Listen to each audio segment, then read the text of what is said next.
वाले हो अल्लाह पाक बोले कुंजी चाबी औलाद ने किसी वली पैगंबर को पीर को नहीं पैगाम की देना चाहना वाले हो औलाद बेटी जरिए ना बेटी अल्लाह की रहमत है बेटियां नाल प्यार करया करो। दौरे जहलियत हुजूर सल्लल्लाहु अलैहि वसल्लम दे आन तो पहले जनाब मुहम्मद रसूलुल्लाह सल्लल्लाहु अलैहि वसल्लम दे आन तो पहले अल्लाह अकबर बेटियां नु जिंदा तरगोर कीता जांदा सी बेटियां नु माअज़ल्लाह मनहूस समझिया जांदा सी। जिस घर दे अंदर बेटी आ जांदी कहंदे ए घर माअज़ल्लाह ए बाप जेड़ा बेटी दा वालिद सी वो अपना मुंह छुपांदा लोगां कोल अल्लाह अकबर लुकदा फिरदा और अपने लोगां दे अगे करीब ना आंदा इस वजह तो कि ए घर बेटी हुई है माअज़ल्लाह नहुसत पैदा हुई है अल्लाह अकबर। लेकिन हुजूर की शरीयत आई कुरान पाक आया हुजूर मुहम्मद सल्लल्लाहु अलैहि वसल्लम आखिरी नबी बन के आए और क़यामत तक कोई नबी नहीं आ सकता।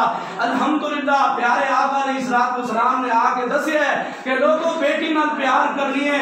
अगर बेटी आर होंदी जे बेटी आर होंदी मेरे हुजूर सल्लल्लाहु अलैहि वसल्लम नु अल्लाह पाक चार बेटियां अता ना कर दे। चार बेटियां रब ने दितियां ने हुजूर मुहम्मद सल्लल्लाहु अलैहि वसल्लम नु।